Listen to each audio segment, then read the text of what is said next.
पितृदोष को अगर खत्म करना है तो सबसे पहले राहु को मजबूत करना होगा। राहु को मजबूत करने के लिए सर्वप्रथम साफ सफाई पर विशेष रूप से ध्यान देना होगा।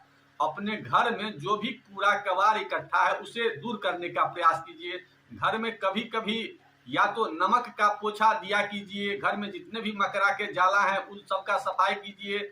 और कभी कभी गौमूत्र अगर आपको मिल जाए तो गौमूत्र से भी कभी कभी छिड़काव कर दिया कीजिए। इसके अलावा कभी कभी ये ध्यान रखना कि गंगा जल से भी कभी कभी छिड़काव कर दीजिए। तो इससे क्या होगा, आपके जो घर में गंदगी है वो खत्म हो जाएंगे, और गंदगी जब भी खत्म हो जाएंगे तो आपके राहु के शुभ परिणाम देखने को मिलेंगे।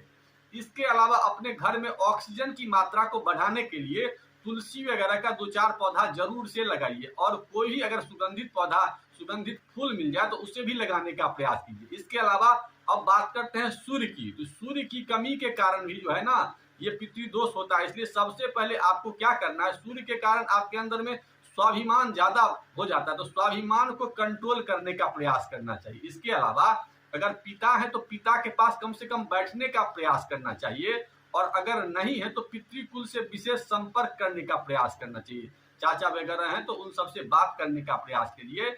इसके अलावा आप क्या कर सकते हैं, तो नित्य दिन उगते सूर्य का दर्शन कर सकते हैं, और अपने भोजन में अग्नि को बढ़ाने वाला सामान ज्यादा प्रयोग कर सकते हैं। जैसे सूर्य के लिए विशेषतः बेल का प्रयोग कर सकते हैं सीजन के हिसाब से, जब ठंडा में सीजन आता है तो गाजर का प्रयोग कर सकते हैं। तो ऐसा आप करेंगे तो विशेष रूप से आपके सूर्य अच्छे होंगे। इसके अलावा मंत्रों के माध्यम से भी इस शक्ति को बढ़ाया जा सकता है। अगर हिंदू धर्म से संबंध रखते हैं तो गायत्री मंत्र का प्रयोग कर सकते हैं, आदित्य हृदय का मंत्र जाप कर सकते हैं। इसके अलावा भी कुछ उपाय कर सकते हैं, जैसे केतु के कारण भी कभी कभी जो ना समस्याएं उत्पन्न होती है।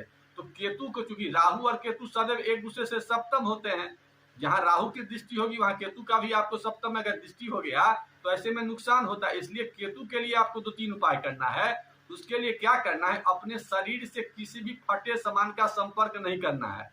वर्ष में एक बार अपने पहने हुए जूता चप्पल का दान जरूर करना है, इससे आपके केतु ग्रह अच्छे होंगे। इसके अलावा आपको क्या करना है कि पीपल वृक्ष के पास जाकर के कुछ देर बैठने का प्रयास करें। इसके अलावा अपने घर में हल्दी वगैरह का विशेष रूप से ज्यादा मात्रा में प्रयोग किया कीजिए। इसके अलावा आप अपने पूर्वजों की जो भी मृत तिथि हो, जिस तिथि को वो गुजरे हैं, उस दिन उनके नाम पर कुछ भोजन या कुछ भी अन्न जो आपकी श्रद्धा हो, जो सामर्थ्य हो, या एक टॉफी ही क्यों ना हो जो उनको प्रिय हो, उसका दान जरूर किया कीजिए। इसके अलावा पशु पक्षी को भी दाना दिया कीजिए। पशु पक्षी को दाना देने से भी आपके जितने भी खराब प्रभाव होते हैं वो खत्म होते हैं, और आपके पितृ लोग उससे खूब आनंद महसूस करते हैं। इसके अलावा शनिवार को और अमावस्या को विशेष रूप से साफ सफाई कीजिए।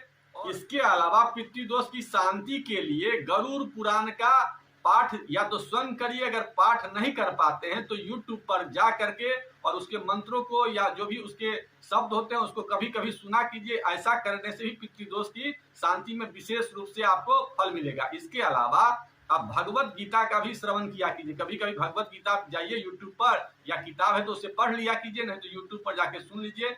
ऐसा भी करेंगे तो आपके पितृदोष जो समस्या है उस समस्या का इससे भी कमी होगा।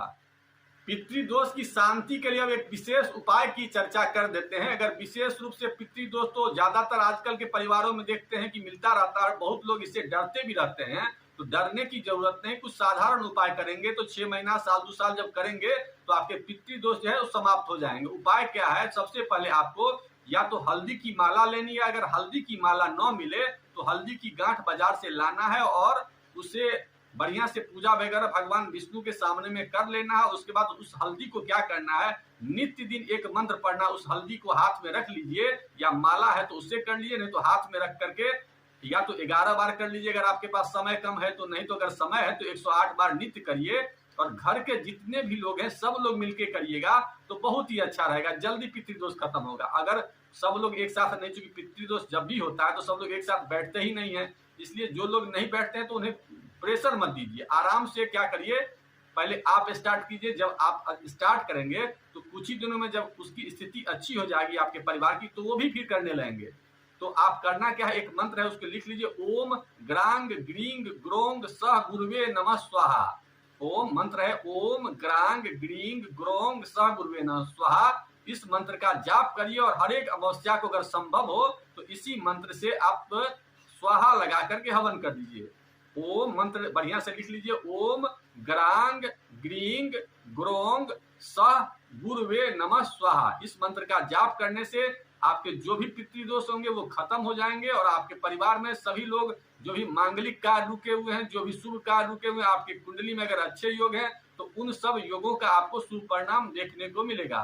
इन्हीं बातों के साथ आज के एपिसोड को यहीं समाप्त करते हैं। आप लोगों के मन में किसी प्रकार के कोई क्वेश्चन हो तो उसे कमेंट बॉक्स में लिखिए, मैं उस कमेंट का जवाब देने की कोशिश करूंगा। अगर पोस्ट अच्छा लगा तो लाइक करिए और मन में किसी प्रकार के कोई क्वेश्चन हो, कोई शंका हो तो उसे लिखिए, मैं उस शंका का समाधान देने की कोशिश करूंगा। ओम नमः शिवाय।